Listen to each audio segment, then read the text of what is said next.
Unpredictable और type B adverse effects or reactions. तर या नावामध्येच आहे, these are the unpredictable from pharmacological profile of the drug. बरोबर आहे का? यांना अनप्रेडिक्टेबल का म्हणायचं, याचा अंदाज आपण लावू शकत नाही किंवा अनुमान करू शकत नाही bye considering the pharmacological profile of drug. This cannot be predicted by studying pharmacological profile of drug. म्हणजे फार्माकोलॉजिकल प्रोफाईल मध्ये जर आपण बघितलं, त्याच्या ऍक्टिव्हिटीज बघितल्या, त्याचं फार्माकोलॉजिकल ऍक्शन्स बघितल्या, यावरून हे जे ॲडव्हर्स इफेक्ट आहेत ते आपण प्रेडिक्ट करू शकत नाहीत, because they are not dependent upon pharmacological profile of the drug. तर फार्माकोलॉजिकल प्रोफाईल जो आहे ड्रगचा, याच्यावर हे अनप्रेडिक्टेबल इफेक्ट्स डिपेंड नसतात. लक्षात येतंय? आणि म्हणून this cannot be predicted by studying the pharmacological profile of drug. हे लक्षात ठेवा. फार्माकोलॉजिकल प्रोफाईल ड्रगचा आपण कन्सिडर करून काय करू शकत नाही, याचा स्टडी आपण करू शकत नाही, यांचं प्रेडिक्शन आपण करू शकत नाही, अंदाज आपण बांधू शकत नाही. ओके. मग हे कशावर डिपेंड असतं? Then on what basis these are dependent upon. तर हे कशावर डिपेंड असणार आहे? These are based upon characteristics or genetic setup of the patient. तर हे ड्रगच्या फार्माकोलॉजिकल प्रोफाईलवर डिपेंड नसतात, तर हे कोणावर डिपेंड असतात? These are dependent upon the characteristic of the patient or genetic setup of the patient. पेशंटचा जो जेनेटिक सेटअप आहे याच्यावर या रिॲक्शन्स होणार किंवा नाही होणार हे ठरतं. ड्रगच्या फार्माकोलॉजिकल प्रोफाईलचं या प्रकारच्या रिॲक्शनचं कोणतंही देणं घेणं नाहीये. लक्षात ठेवा. लक्षात आलं का दोन्ही मधला फरक? प्रेडिक्टेबल आणि अनप्रेडिक्टेबल मध्ये. प्रेडिक्टेबल आपण अंदाज बांधू शकतो, अनप्रेडिक्टेबल अंदाज बांधू नाही शकत. प्रेडिक्टेबल ड्रगच्या फार्माकोलॉजिकल प्रोफाईलवर डिपेंड असतात आणि अनप्रेडिक्टेबल हे ड्रगच्या फार्माकोलॉजिकल प्रोफाईलवर डिपेंड नसतात, तर ते डिपेंड असतात पेशंटच्या जेनेटिक सेटअपवर, पेशंटच्या कॅरेक्टरिस्टिक्सवर हे डिपेंड असतात. तर कोणकोणते आहेत अनप्रेडिक्टेबल और टाइप बी रिॲक्शन्स ते आपण बघूया. आणि हे लक्षात घ्या की हे ड्रगच्या फार्माकोलॉजिकल प्रोफाईल मध्ये किंवा प्रोफाईलवर डिपेंड नसल्या कारणानं आणि पर्सनवर डिपेंड असल्या कारणानं these are less common than the predictable adverse effect or reactions. Predictable adverse effect किंवा प्रेडिक्टेबल ॲडव्हर्स रिॲक्शन्सच्या कंपॅरेटिव्हली आपण जर बघितलं, अनप्रेडिक्टेबल ॲडव्हर्स इफेक्ट्स हे कमी प्रमाणामध्ये आपल्याला बघायला मिळतात, रेअर असतात. These are not related to the dose of drugs also. Okay. Dose of ड्रग्सशी रिलेटेड सुद्धा हे नसतात. बट जरी यांचं प्रमाण कमी असलं की कमी लोकांच्या मध्ये हे प्रोड्यूस होऊ शकतं किंवा रेअरली हे प्रोड्यूस होऊ शकतं असं जरी आपण म्हणत असलो तरी सुद्धा ज्यांच्यामध्ये हे इफेक्ट प्रोड्यूस होतात ते त्या पर्सन्समध्ये हे मोर सिरियस इफेक्ट प्रोड्यूस करतात. त्यांच्यामध्ये काय करतात? More serious effect as compared with the predictable. प्रेडिक्टेबलमध्ये खूप सिरियस इफेक्ट प्रोड्यूस होत नाही, पण अनप्रेडिक्टेबलमध्ये मात्र त्या पर्सनमध्ये ज्याच्यामध्ये या ड्रगची रिॲक्शन आलेली आहे किंवा ॲडव्हर्स इफेक्ट प्रोड्यूस झालेला आहे त्या पर्सनमध्ये सिरियस इफेक्ट प्रोड्यूस झालेले आपल्याला बघायला मिळू शकतात. म्हणजे जर आपण बघितलं की अनप्रेडिक्टेबल इफेक्ट जे आहेत ते कंपॅरेटिव्हली काय आहेत? मोर सिरियस असतात than the predictable adverse effects. These require quick withdrawal of drug. That is very very important. म्हणजे याच्यामध्ये आपण म्हणू की ड्रगचा डोस कमी करू काय असं चालत नाही. याच्यामध्ये ड्रग तो थांबवावाच लागतो आपल्याला. प्रेडिक्टेबल मध्ये असं नाहीये. प्रेडिक्टेबल मध्ये आपल्याला काय करावं लागेल? काही वेळेला आपण डोस जर कमी केला तरी सुद्धा त्याचे जे ॲडव्हर्स इफेक्ट आहेत ते कमी होऊ शकतात. पण अनप्रेडिक्टेबल मध्ये मात्र आपल्याला काय करावं लागेल? आपल्याला हा ड्रग विड्रॉच करावा लागेल, म्हणजे हा ड्रग घ्यायचं आपण स्टॉपच केलं पाहिजे, तरच या प्रकारच्या ॲडव्हर्स इफेक्टपासून आपल्याला काय मिळू शकतो, छुटकारा मिळू शकतो आपण म्हणू, त्यातनं आपण बाहेर पडू शकतो.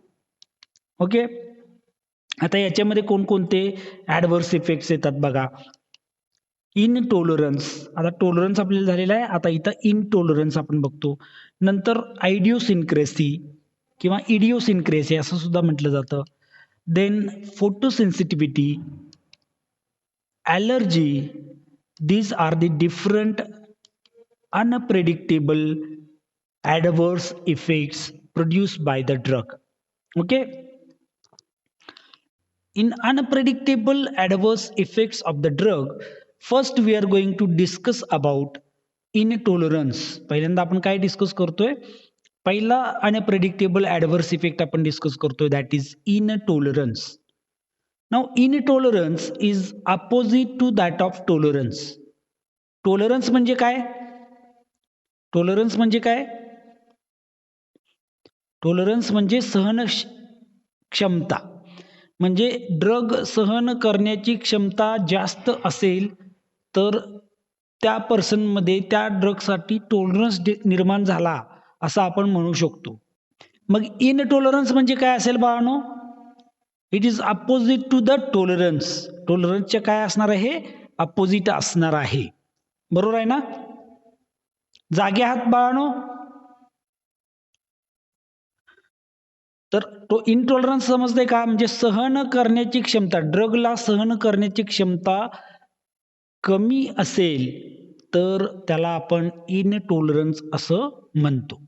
म्हणजे सहन करण्याची क्षमता म्हणजे कशी, आता हा अनप्रेडिक्टेबल टाईप ॲडव्हर्स इफेक्ट आहे, लक्षात ठेवा. अनप्रेडिक्टेबल, अनप्रेडिक्टेबल का म्हणायचं, कारण हा पर्सनवर डिपेंड आहे, ड्रगवर डिपेंड नाही आहे.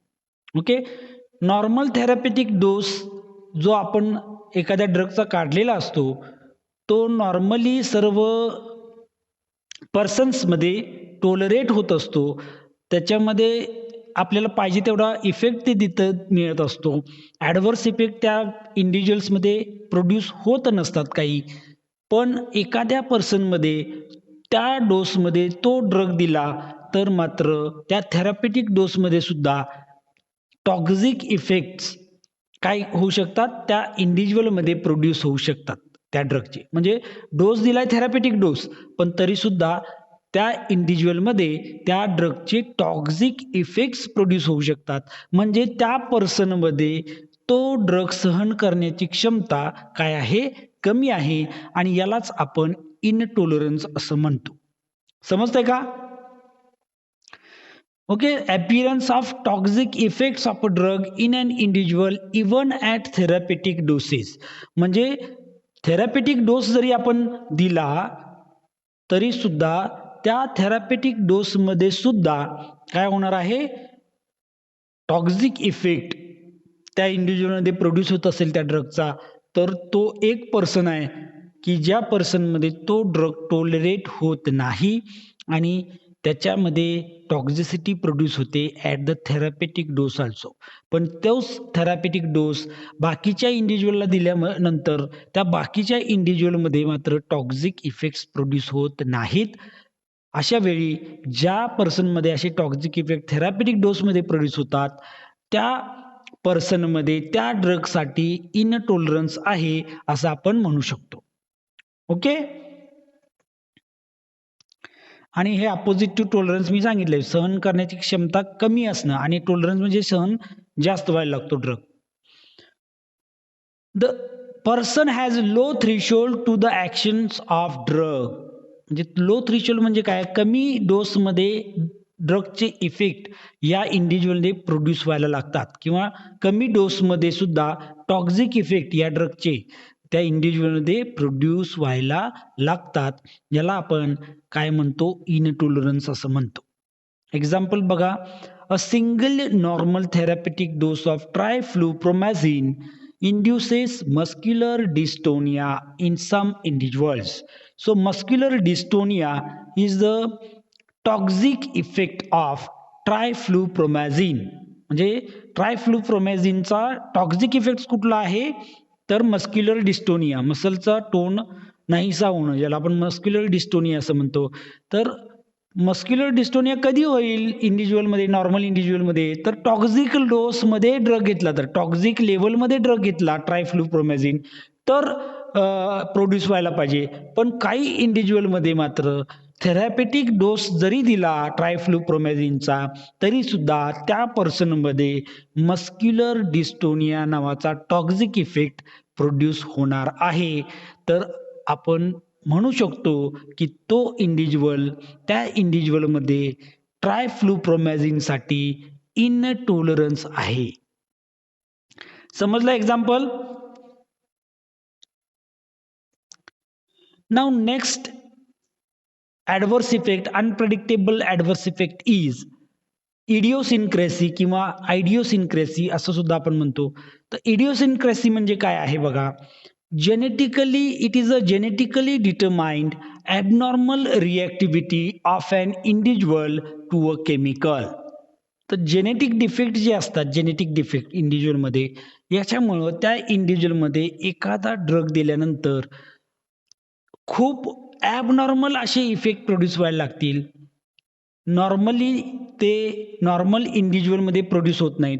नॉर्मल इंडिव्हिज्युअलपेक्षा वेगळेच काहीतरी ॲबनॉर्मल इफेक्ट्स त्या थेरॅपेटिक डोसमध्ये सुद्धा त्या इंडिव्हिज्युअलमध्ये प्रोड्यूस होत असतील, तर अशा प्रकारच्या रिएक्शनला किंवा ॲडव्हर्स इफेक्टला आपण इडिओसिनक्रेसी असं म्हणतो. Drug may produce exactly opposite effect in some individuals. म्हणजे बघा, काही इंडिव्हिज्युअल्समध्ये नॉर्मली एखादा ड्रग स्टिम्युलंट असेल, तर एखाद्या इंडिव्हिज्युअलमध्ये तो ड्रग डिप्रेसंट ॲक्शन प्रोड्यूस करतो. म्हणजे नॉर्मली त्यानं स्टिम्युलेशन करायला पाहिजे, पण त्या एका इंडिव्हिज्युअलमध्ये मात्र डिप्रेसिव्ह ॲक्शन मिळते आपल्याला. मग आपण म्हणू शकतो की त्या पर्सनमध्ये जी ॲडव्हर्स इफेक्ट आहे ती इडिओसिनक्रेसी आहे. लक्षात आलं का? एक्झाम्पल आपण बघ, हे अनप्रेडिक्टेबल आहे, मी ऑलरेडी तुम्हाला सांगितलेलं आहे. एक्झाम्पल बघा, normally barbiturates depresses CNS but may produce excitement and mental confusion in some individuals. Barbiturates नावाचे ड्रग्ज आहेत, कॅटेगरी ऑफ ड्रग्ज आहे. म्हणजे फेनोबार्बिटोन आहे, मेफोबार्बिटोन आहे, सेकोबार्बिटोन आहे, असे बार्बिच्युरेटची कॅटेगरी आहे. आणि मोस्टली हे बार्बिच्युरेट्स ड्रग जे आहेत ते CNS डिप्रेसंट ड्रग्ज आहेत. ते काय आहेत? CNS डिप्रेसंट ड्रग्ज आहेत. पण हे CNS डिप्रेसंट ड्रग्ज काय करतात, तर नॉर्मल पर्सन्समध्ये CNSचं डिप्रेशन करतात. पण एखाद्या इंडिव्हिज्युअलमध्ये एक्झॅक्टली अपोजिट इफेक्ट प्रोड्यूस होऊ शकतो. आणि मग त्या इंडिव्हिज्युअलमध्ये आपण म्हणू शकतो की इडिओसिनक्रेसी नावाची ॲडव्हर्स इफेक्ट प्रोड्यूस झालेली आहे. ओके. तर एक्साइटमेंट म्हणजे काय करतात, तर produce excitement or mental confusion. Actually हे व्हायला नाही पाहिजे. इंडिव्हिज्युअलमध्ये बार्बिच्युरेट्स दिल्यानंतर CNS डिप्रेस व्हायला पाहिजे. पण ह्या इंडिव्हिज्युअलमध्ये ज्याच्यामध्ये असा इफेक्ट होणार आहे की त्याच्यामध्ये बार्बिच्युरेट्स दिल्यानंतर डिप्रेशन होण्याच्या ऐवजी CNSचं काय होणार आहे, स्टिम्युलेशन होईल. तर त्या इंडिव्हिज्युअलमध्ये इडिओसिनक्रेसी आहे बार्बिच्युरेटबद्दल, असं आपण म्हणू शकतो. अंडरस्टूड? समजलं का बाळांनो? Now next unpredictable adverse effect of drug is photosensitivity. Photosensitivity म्हणजे काय? Photo means light. फोटो म्हणजे काय? लाईट. आणि सेन्सिटिव्हिटी म्हणजे सेन्सिटिव्हिटी, म्हणजे लाईटसाठी सेन्सिटिव्ह असणं. Okay. So it is an unpredictable type of adverse effect. आता बऱ्याच जणांना माहिती आहे तुम्हाला की काही जण असे असतात की जे उन्हामध्ये गेले की त्यांच्या शरीरावर काय होतात, रॅशेस उठायला लागतात उन्हामध्ये गेले की, किंवा एकदम चेहऱ्यावर पुरळ उठायला लागतात उन्हामध्ये गेल्यानंतर. असं बघितलंय की नाही तुम्ही? काही जणांना असतं की नाही असं प्रॉब्लेम, की उन्हामध्ये जर गेलं तर त्यांच्या अंगावर रॅशेस किंवा पुरळ असे उठायला लागतात. होतं की नाही असं? म्हणजे तो पर्सन फोटो सेन्सिटिव्ह असतो असं आपण म्हणू शकतो. पण मग ड्रग्सशी रिलेटेड काय झालं, तर नॉर्मली असा आता एखादा पर्सन आहे, की जो ल उन्हामध्ये गेला, तर उन्हामध्ये गेल्यानंतर त्याला त्रास होत नाहीये असा काही, की रॅशेस उठणं म्हणा किंवा पुरळ उठणं, असं काही होत नाही नॉर्मली त्याला. पण जर एखादा ड्रग त्याने घेतला आणि ड्रग घेऊन तो जर काय केलं, ड्रग ॲडमिनिस्टर केला आणि ड्रग ॲडमिनिस्टर केल्यानंतर जर तो इंडिव्हिज्युअल लाईटमध्ये गेला, तर मात्र त्याच्या शरीरावर काय होत असतील, असे पुरळ उठत असतील किंवा रॅशेस उठत असतील. तर आता जी सेन्सिटिव्हिटी आलेली आहे लाईटसाठी त्या इंडिव्हिज्युअलमध्ये, ती कोणामुळे आलेली आहे म्हणू शकतो आपण? ड्रगमुळं आलेली आहे. कारण पूर्वी तो पर्सन ज्यावेळी लाईटमध्ये जात होता, त्यावेळी त्याला असा प्रॉब्लेम कधी आला नव्हता. पण एक ड्रग घेतल्यामुळं मात्र त्याला असं फोटो सेन्सिटिव्हिटी हा प्रॉब्लेम आलेला आहे. तर तो कशामुळे आलेला आहे? Because of drug. ती ड्रगची ॲडव्हर्स इफेक्ट आहे. लक्षात आलं? म्हणजे बघा, एक cutaneous reaction due to increase in sensitivity of the skin to UV radiation due to presence of drug. म्हणजे यूव्ही रेडिएशन्ससाठी आपली स्किन सेन्सिटिव्ह होणं आणि त्याच्यामुळं आपल्या स्किनवर काही रिएक्शन प्रोड्यूस होणं, पुरळ उठणं, इरिथेमा होणं, याला आपण फोटोसेन्सिटिव्हिटी म्हणतो. पण ही फोटोसेन्सिटिव्हिटी कशामुळे आलेली आहे? Because of presence of drug in our body. Drug बॉडीमध्ये असल्यामुळं अशी फोटोसेन्सिटिव्हिटी जर आली असेल, तर त्या रिएक्शनला आपण photosensitivity adverse effect of that drug असं म्हणू शकतो. समजलं का? आता सिम्प्टम्स काय असतात बघा याच्यामध्ये, इरिथेमा होऊ शकतो. इथे लक्षात येते बघा, तुम्हाला पिक्चरमध्ये दिसतंय, की कशा पद्धतीनं स्किनवर काय होतात, असे गोल-गोल काय दिसतायत, रेड कलरचे स्पॉट्स दिसतायत. त्याला आपण इरिथेमा असं म्हणतो. काय म्हणतो? इरिथेमा. एडिमा, त्याच ठिकाणी त्या एरिथेमाच्या अराउंड स्किनवर आपल्याला जर बघितलं तर एडिमा, सूज आलेली बघायला मिळते. हायपर पिगमेंटेशन, काही वेळेला स्किन डार्क होते, स्किनवर स्पॉट्स यायला लागतात. याला आपण हायपर पिगमेंटेशन असं म्हणतो. आणि हे कशामुळे होतं? लाईटमुळं होतं. पण नॉर्मली लाईटमध्ये गेल्यानंतर असं इंडिव्हिज्युअलला कधी झालं नव्हतं. पण ड्रग घेतल्यानंतर झालेलं आहे. तर ड्रग इंड्युस्ड सेन्सिटिव्हिटी असं आपण त्याला म्हणू शकतो. Next unpredictable adverse effect of the drug is drug allergy. पुढचा अनप्रेडिक्टेबल ॲडव्हर्स इफेक्ट कुठला आहे? Drug allergy. ओके. आता काय आहे drug allergy? It is an immunologically mediated reaction unrelated to the known pharmacological profile of the drug. Okay. म्हणजे जे काही pharmacological profile ड्रगचं आपल्याला माहिती आहे, म्हणजे ड्रगचे फार्माकोलॉजिकल इफेक्ट्स कोणकोणते होतात हे आपल्याला माहीत असतं. हे इफेक्ट सोडून बाकीचे काहीतरी इफेक्ट्स प्रोड्यूस होणं आणि ते इम्युनॉलॉजिकली मेडिएटेड असणं, म्हणजे आपली जी प्रतिकारशक्ती आहे शरीराची, या प्रतिकारशक्तीमुळं काय झालेलं आहे, अशी अनरिलेटेड फार्माकोलॉजिकल प्रोफाईलची अनरिलेटेड अननोन असे इफेक्ट्स आपल्या बॉडीमध्ये प्रोड्यूस होणं, याला आपण ड्रग ॲलर्जी असं म्हणतो. समजतंय का?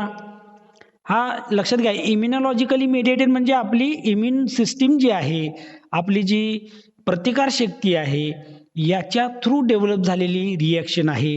म्हणून याला इम्युनॉलॉजिकली मेडिएटेड रिॲक्शन असं म्हणतो. Okay. And it is independent of dose of the drug. म्हणजे डोस जास्त घेतला म्हणून इफेक्ट झाला असं नसतं इथं. ही रिॲक्शन डोस मायन्यूट जरी घेतला आपण, एकदम कमी प्रमाणामध्ये जरी घेतला, तरी सुद्धा ही रिॲक्शन प्रोड्यूस होऊ शकते. ओके. याला आपण ड्रग ॲलर्जी असं म्हणतो. It is also called as hyper sensitivity reaction. यालाच आपण काय म्हणतो? Hyper sensitivity reaction. कारण त्या पर्सनची बॉडी त्या ड्रगसाठी खूप सेन्सिटिव्ह असते आणि या ड्रगच्या अगेन्स्ट त्या पर्सनची बॉडी काय करते?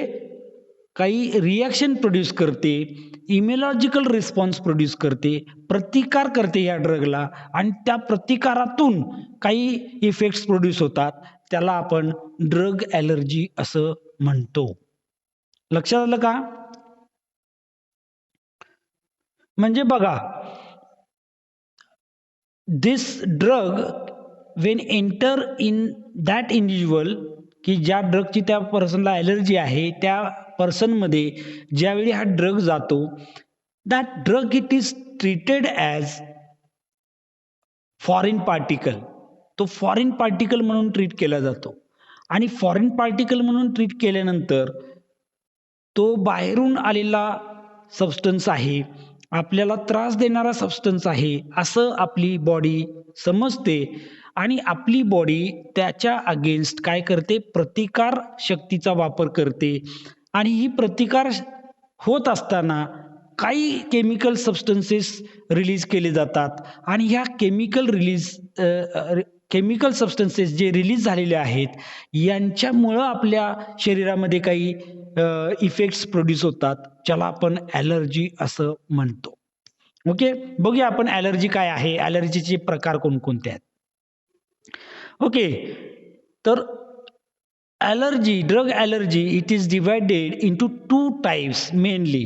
First, it is called as humoral hypersensitivity reactions, and second is called as cell-mediated hypersensitivity reaction. आता ह्युमरल म्हणजे काय आणि सेल मेडिएटेड म्हणजे काय? आत्ताच मी सांगितलं की काही केमिकल सबस्टन्सेस प्रतिकार ज्यावेळी आपली शरीर करत असतं या ड्रगच्या अगेन्स्ट, त्यावेळी काही केमिकल सबस्टन्सेस रिलीज होतात आणि या केमिकल्स रिलीज होणाऱ्या केमिकल्समुळं ज्यावेळी ॲलर्जीचे सिम्पटम्स आपल्यामध्ये प्रोड्यूस होतात, त्या प्रकारच्या रिॲक्शनला आपण ह्युमोरल हायपरसेन्सिटिव्हिटी रिॲक्शन असं म्हणतो. आणि सेल मेडिएटेड तर नावामध्येच आहे. तर आपल्या शरीरामध्ये काही प्रतिकारशक्ती असणाऱ्या सेल्स आहेत. म्हणजे WBCs आपल्याला माहिती आहे की WBCsमध्ये बऱ्याच अशा वेगवेगळ्या सेल्स आहेत की ज्या आपल्या बॉडीमध्ये रेझिस्टन्स निर्माण करतात, प्रतिकारशक्ती निर्माण करतात, इम्युनिटी निर्माण करतात आणि ह्या ज्या सेल्स आहेत, या सेलच्या माध्यमातून ज्यावेळी काय होतं, ॲलर्जिक रिॲक्शन प्रोड्यूस होते, त्यावेळी त्या प्रकारच्या ॲलर्जीला आपण सेल मेडिएटेड हायपरसेन्सिटिव्हिटी रिॲक्शन असं म्हणतो. ह्युमोरल हायपरसेन्सिटिव्हिटी परत 3 टाइप्समध्ये डिवाइड केलेली आहे. Type 1 which is also called as anaphylactic reaction. बऱ्याच वेळेला हे नाव तुम्ही ऐकलं पण असेल. दुसरा जो आहे that is called as type 2 which is also called as cytolytic reaction. And third it is called as retarded reaction or type 3 reaction. Cell mediated hypersensitivity reactions ही एक आणि असणार आहे. ओके, आता पहिल्यांदा आपण बघू one by one. Type 1 or anaphylactic reaction, how it is produced. So what happens whenever drug enters in the body of an individual, drug ह्या इंडिव्हिज्युअलच्या बॉडीमध्ये एंटर झाला म्हणजे ॲब्सॉर्ब झाला ब्लडमध्ये, त्यावेळी काय होतं बघा, in that individual antibodies are going to be produced. त्या इंडिव्हिज्युअलमध्ये काय होतात, अँटीबॉडीज प्रोड्यूस केल्या जातात अगेन्स्ट द ड्रग. आता नॉर्मली आपण बघतो की जो आपल्याला त्रास देणारा पार्टिकल असतो तो आपल्या शरीरामध्ये आला की आपली बॉडी त्याच्या अगेन्स्ट अँटीबॉडीज तयार करत असते. तसंच ड्रगला ही त्रास देणारा सबस्टन्स समजते या इंडिव्हिज्युअलची बॉडी आणि त्याच्या अगेन्स्ट काय करते, अँटीबॉडीज तयार करते. ओके, ज्यावेळी पहिल्यांदा ड्रग ह्याच्या बॉडीमध्ये जाईल त्यावेळी त्या ड्रगच्या अगेन्स्ट काय होणार आहे, अँटीबॉडीज डेव्हलप होतात. या अँटीबॉडीज मास्ट सेलच्या सरफेसवर जाऊन चिटकतात. ओके, आता हा ड्रग ज्यावेळी परत तो इंडिव्हिज्युअल घेतो, हा ड्रग परत ज्यावेळी हा इंडिव्हिज्युअल घेतो त्यावेळी काय होतं बघा, हा ड्रग ज्या अँटीबॉडीज आहेत मास्ट सेलवरच्या याच्याबरोबर त्याची रिॲक्शन होते. लक्षात येते का बघा, drug Wien enters in the body it goes, म्हणजे अँटीबॉडीज ते तिकडं ऍक्ट होतात त्या ड्रग बरोबर आणि अँटीजन अँटीबॉडी रिॲक्शन होते आणि त्यावेळी मास्ट सेल्स काय होतात, रप्चर झालेले आपल्याला बघायला मिळतील. मास्ट सेल्स काय होतील, रप्चर होतील आणि मास्ट सेल्समधून मग काही केमिकल सबस्टन्सेस रिलीज केले जातात. हिस्टामाइन असेल, 5-HT म्हणजे 5 हायड्रॉक्सी ट्रिप्टामाइन आपण ज्याला म्हणतो, ल्युकोट्राईन्स किंवा प्रोस्टाग्लॅन्डिन्स असे सबस्टन्सेस या मास्ट सेलमध्ये स्टोअर केलेले असतात आणि मास्ट सेल ज्यावेळी रप्चर होईल त्यावेळी हे सबस्टन्सेस मास्ट सेलमधून बाहेर फेकले जातात आणि मग सराउंडिंग एरियामध्ये ज्या ठिकाणी हे रिलीज झालेले आहेत त्या रिलीज झालेल्या एरियामधल्या ज्या काही सेल्स आणि टिश्यू आहेत याच्यावर हे सबस्टन्सेस त्यांची ॲक्शन प्रोड्यूस करायला लागतात. ओके. आणि या सबस्टन्सेसमुळे ज्या काही ॲक्शन्स आपल्या बॉडीमध्ये प्रोड्यूस होतात त्या ॲक्शन्सला आपण कंबाईनली ॲनाफिलॅक्टिक रिॲक्शन असं म्हणतो. ओके. बघा हे सबस्टन्सेस काय ॲक्शन प्रोड्यूस करतात. दे प्रोड्युसेस युटिकेरिया म्हणजे स्किनवर असे रॅशेस डेव्हलप होतात ज्याला आपण युटिकेरिया असं म्हणतो. दे प्रोड्युसेस इचिंग ऑफ द स्किनवर आपल्याला काय व्हायला लागतं, खाज उठायला लागते. ओके, ज्याला इचिंग असं म्हणतो. नंतर अँजिओएडिमा म्हणजे काही एरियाज आपल्या बॉडीचे असतात जिथं सूज यायला लागते त्याला आपण अँजिओएडिमा असं म्हणतो. नंतर अस्थमा ते प्रोड्यूस करू शकतात. अस्थमा होऊ शकतो. रेस्पिरेटरी ट्रॅकमध्ये जे ब्रॉन्काय असतात त्यांचं डायमीटर कमी करतात हे सबस्टन्सेस आणि त्याच्यामुळे श्वास घ्यायला आपल्याला त्रास होतो ज्याला आपण अस्थमा असं म्हणतो. रायनिटिस म्हणजे आपल्याला माहिती आहे की सर्दी होते. बऱ्याच वेळेला ॲलर्जिक सर्दी असते बघा बऱ्याच जणांना, की धुळीच्या कॉन्टॅक्टमध्ये आलं की सर्दी होते. तर याचं एक रिझन जे असतं ते हे ॲलर्जी असतं. तर ती कशी होते समजलं का? तर ह्या केमिकल्समुळं आपल्याला सर्दी होते. रायनिटिस आपण ज्याला म्हणतो. आणि सगळ्यात शेवटची सगळ्यात सिव्हिअर रिॲक्शन जी प्रोड्यूस होते, खूप जास्त प्रमाणामध्ये हे केमिकल सबस्टन्सेस जर रिलीज झाले तर ॲनाफिलॅक्टिक रिॲक्शन प्रोड्यूस होते. ॲनाफिलॅक्टिक शॉक प्रोड्यूस होतो. ॲनाफिलॅक्टिक शॉक म्हणजे काय? तर याच्यामध्ये ब्लड प्रेशर आपल्या बॉडीचं एवढं सिव्हिअरली कमी होतं की अ, हे सबस्टन्सेस काय होऊ शकत नाहीत, म्हणजे पोचू शकत नाहीत आपल्या शरीरामध्ये सगळीकडं. जे काही शुगर पाहिजे, ऑक्सिजन पाहिजे याचा सप्लाय बॉडीमध्ये सगळीकडे होणार नाही आणि त्याच्यामुळं डेंजरस अशी कंडिशन निर्माण होऊ शकते, ज्यामध्ये पेशंटचा जीवसुद्धा जाऊ शकतो. याला आपण ॲनाफिलॅक्टिक शॉक असं म्हणू शकतो. It is the severest form of the allergic reaction. लक्षात आलं? म्हणजे सर्दीपासून जीव जाण्यापर्यंत याची सिव्हिरिटी असू शकते. समजलं का ॲनाफिलॅक्टिक रिॲक्शन म्हणजे काय? ओके. नेक्स्ट आणि बघा ही इमिडिएट हायपर सेन्सिटिव्हिटी रिॲक्शन आहे. म्हणजे इमिडिएटली प्रोड्यूस होते म्हणून याला आपण इमिडिएट हायपर सेन्सिटिव्हिटी रिॲक्शन असं म्हणतो. दुसरी जी रिॲक्शन आहे ती आहे टाइप 2 ऑर सायटोलायटिक रिॲक्शन.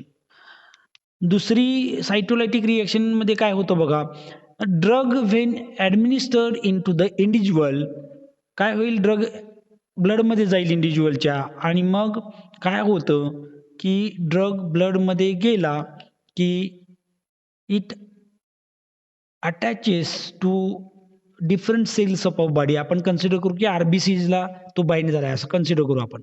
ओके. तर ब्लडमधल्या काही सेल्स आहेत त्यातल्या सेल्सला हा ड्रग बाइंड होतो and this drug and cell combinedly act as antigen नाव. आता हे ड्रग आणि सेल ह्या दोनांचं जे कॉम्बिनेशन आहे, ग्रुप आहे, हा अँटीजन म्हणून ॲक्ट व्हायला लागतो. Okay. It is treated as antigen आणि मग आपली बॉडी ह्या अँटीजनच्या अगेन्स्ट काय होते, अँटीबॉडीज तयार करते. अँटीजनच्या अगेन्स्ट काय तयार करेल, अँटीबॉडीज तयार करेल आणि ह्या अँटीबॉडीज आणि ड्रग यांची रिॲक्शन होते आणि रिॲक्शन झाल्यानंतर ह्या ज्या आरबीसीज आहेत त्या काय होतात बघा, रप्चर होतात. म्हणजे ती सेल रप्चर. आरबीसीज असं आपण एक्झाम्पल घेतोय, बाकीच्या पण सेल्स असू शकतात. तर आरबीसी वर जर ह्या ड्रगचं बाइंडिंग असेल आणि त्याच्या अगेन्स्ट अँटीबॉडीज तयार झालेल्या आहेत तर इथं त्यांची रिॲक्शन होते अँटीजन अँटीबॉडीची आणि आरबीसीज रप्चर व्हायला लागतात. मग अशा पेशंटमध्ये सेल काय झाली, सेलची संख्या कमी व्हायला लागते एखाद्या ऑर्गनमधल्या टिश्यूची संख्या कमी व्हायला लागते आणि तो ऑर्गन डॅमेज व्हायला लागतो किंवा टिश्यूची कमतरता भासायला लागते. आता आरबीसीज कमी झाले तर काय होणार हो आपल्याला? अॅनिमिया होईल. काय होईल? अॅनिमिया होईल. असं होऊ शकतं. याला आपण टाइप 2 ऑर सायटोलायटिक रिएक्शन असं म्हणतो. सायटोलायटिक म्हणतात का समजलं का? सायटो म्हणजे सेल आणि लायटिक म्हणजे लायसिस म्हणजे ब्रेकडाउन. म्हणजे इथं सेल्स ब्रेक व्हायला लागतात म्हणून या प्रकारच्या रिएक्शनला आपण सायटोलायटिक रिएक्शन असं म्हणतो. समजलं का?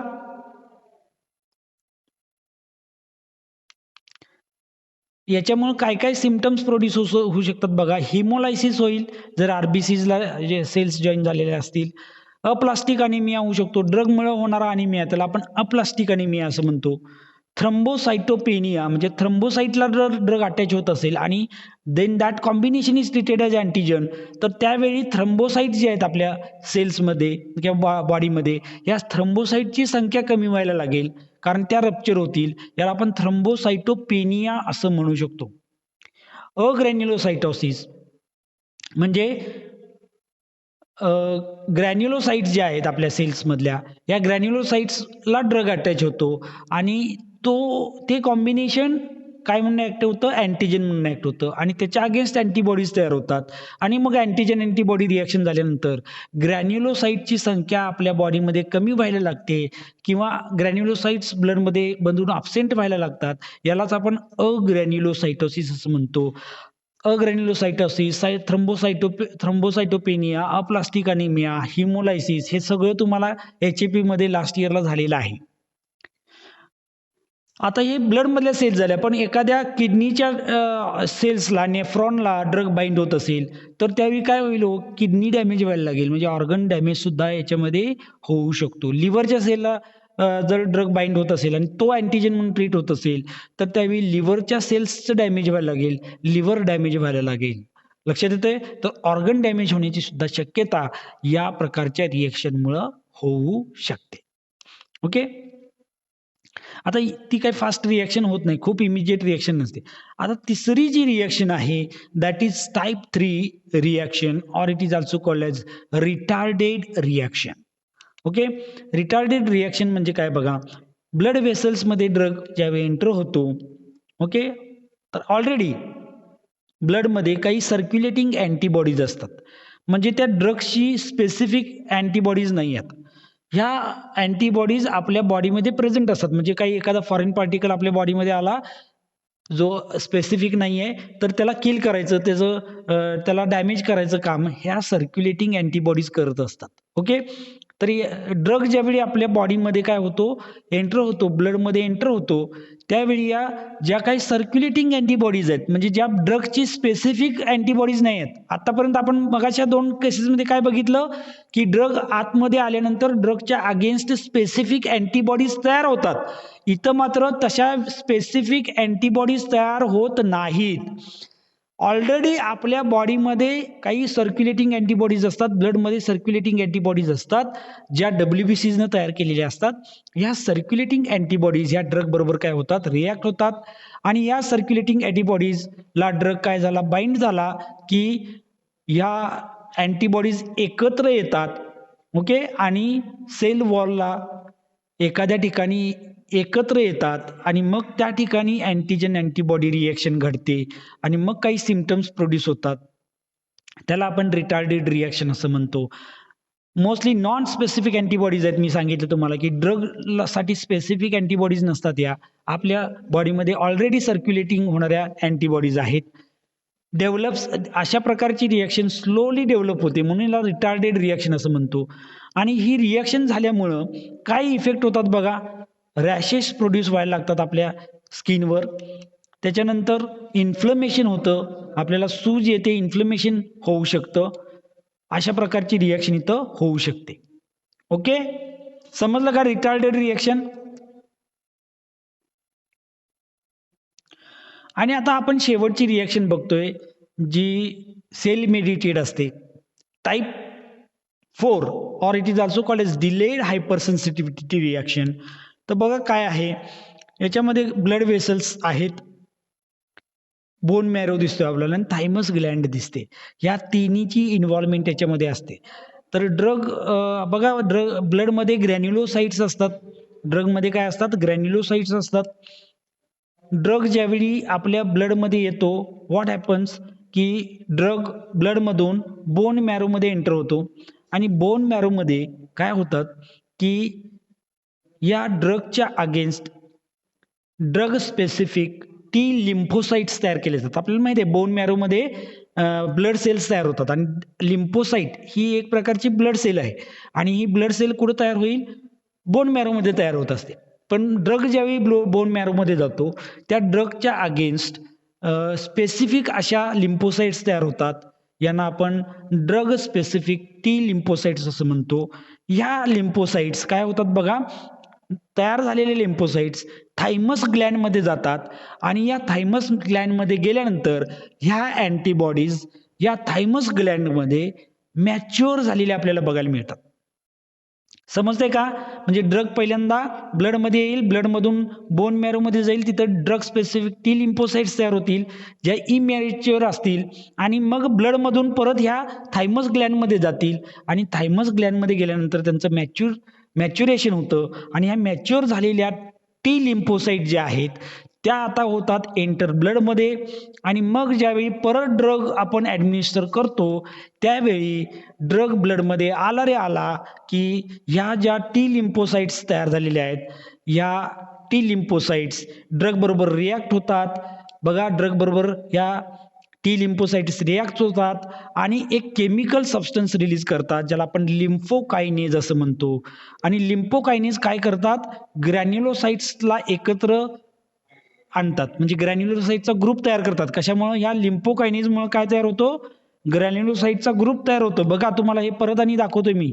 ड्रग ब्लडमध्ये आला, इतर टी लिम्फोसाइट्स होत्या त्या लिम्फोकायनेज त्यांनी तयार केलं आणि लिम्फोकायनेजमुळं ग्रॅन्युलोसाइटचा ग्रुप तयार झाला आणि हा ग्रुप ब्लड व्हेसलला कुठंतरी अटॅच होतो वॉलवर आणि मग त्या ठिकाणी आपल्याला सूज आलेली बघायला मिळते, इन्फ्लमेशन झालेलं बघायला मिळतं.